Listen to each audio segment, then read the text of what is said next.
Okay, 12 days into my Taming the Beast journey, and as per usual, I'm going to start with a little bit of barbell training because I'm not completely letting go of other goals that I want to pursue at the same time, though it's probably a good time to talk about focus and maybe spreading yourself too thin, if you will. And I want to talk a little bit about deloading. So today I did my fours on the bench, and I was planning to do 125. I got a little bit excited. I wanted to try a heavier four, and I did get it, which was good. And then afterwards, I lost focus and I lost tightness, and my bench wasn't as good after my first two sets of four, which is okay. And there's obviously circumstances that would have contributed to that.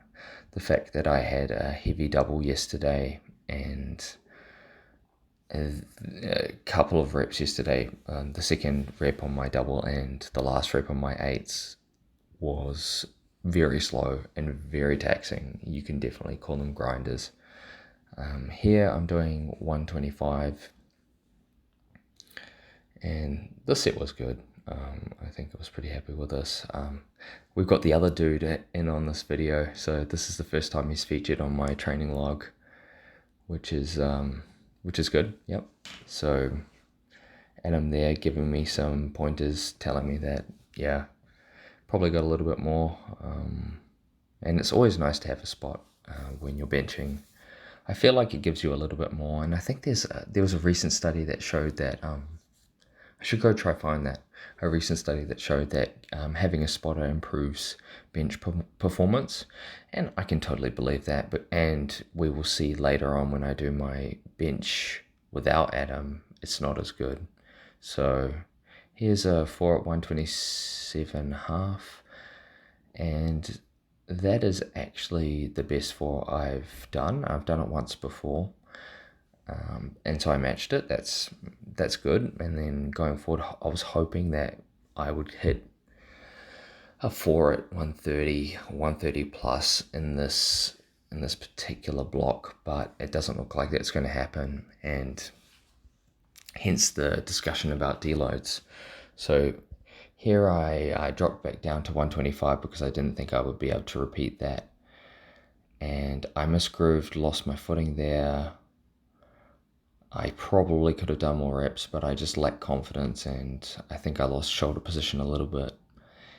And so I only got a double at 125, and then I try again, and I do a little bit better here. I hit one more rep, and I probably could have done four, but yeah, my mind wasn't in it, and I wasn't, I guess I wasn't really as switched on as I've been in the last couple of weeks, and that's probably a pretty good indication for someone who's doing strength that it might be time to, reduce the volume or reduce the intensity or change it up a little bit so things can be fresher, so you can hit your training as hard as you need to and be as focused as possible. So deloading, yes.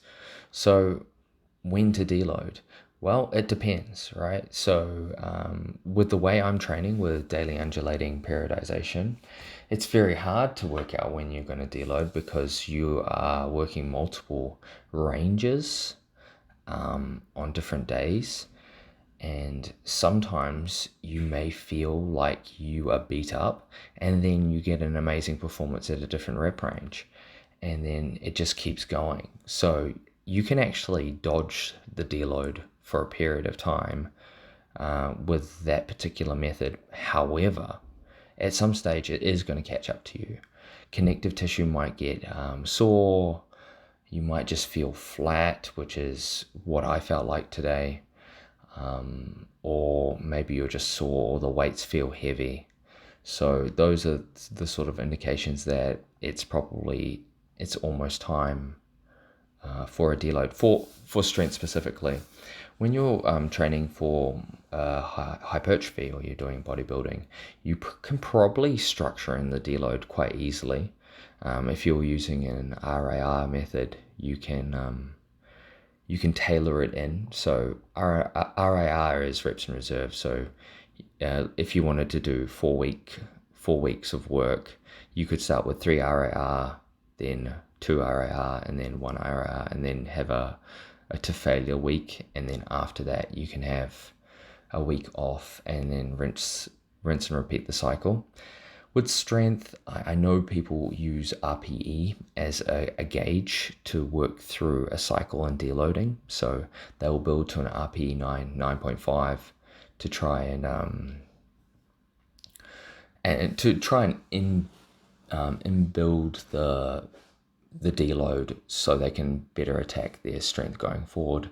And if you have particular events, right, like you've got a powerlifting meet or whatever, you do need to time your peak. You need to time when you're on and when you're off. So factoring in deloads is very, very important to maintain progress and time your strength or your ability to do the particular skill, whether it be bench, whether it be deadlift, squat. If you're weightlifting, snatching, and clean and jerk, it also has a similar sort of obviously very, very similar, because you're gonna have to taper at some point in order to time your performance. For me, I don't have any event. My event is me trying to tame the beast, and so my kettlebell training has actually largely been unaffected by how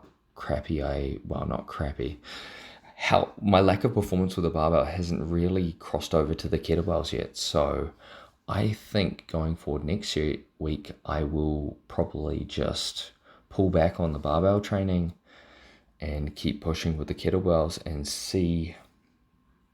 It's more of like a test to see if I'm going to have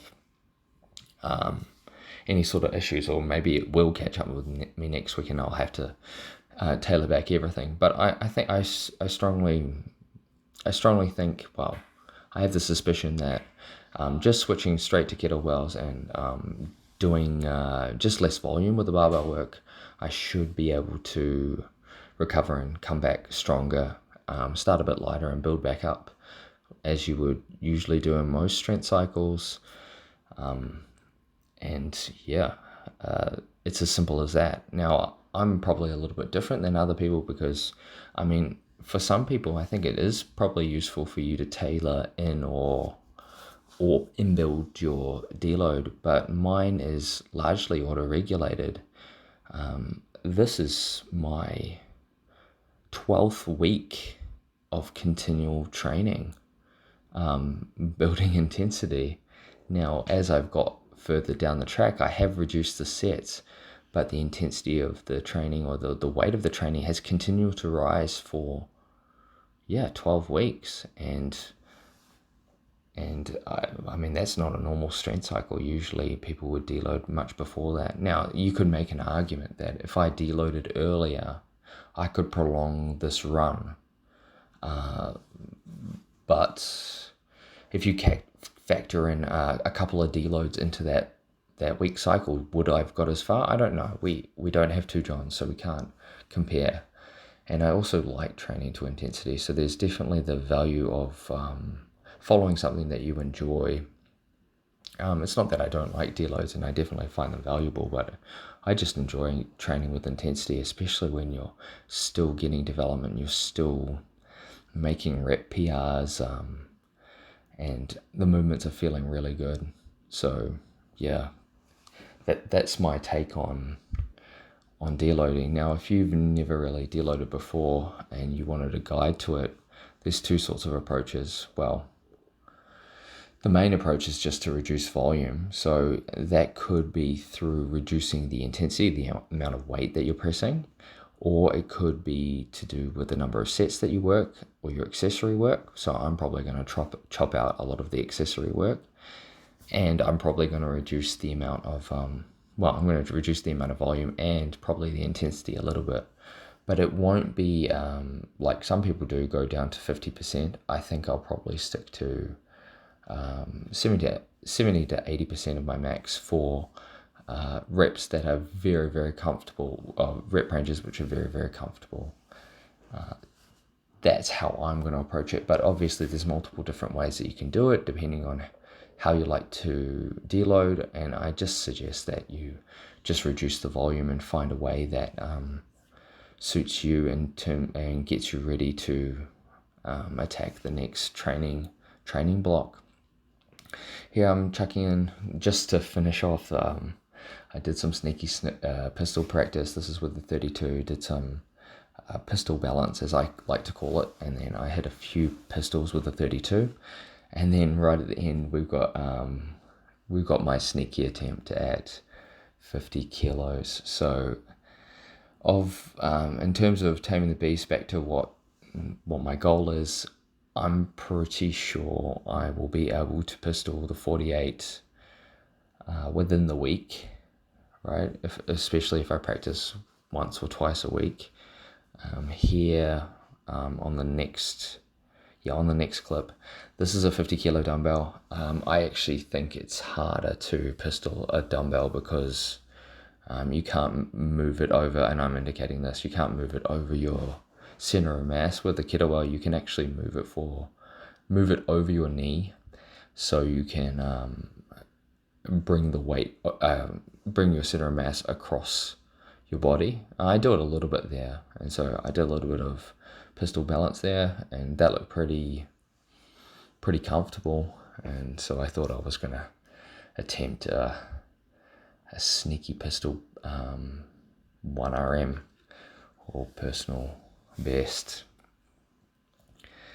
And yeah, I'm just talking to Alan there about he says, oh yeah, you shift over, and yeah, on the pistol balance I have to shift my weight across, and that's how I pistol anyway. So when I go down, I'm going to shift my weight to the right side before I drop, and then I'm just going to try and keep the balance there.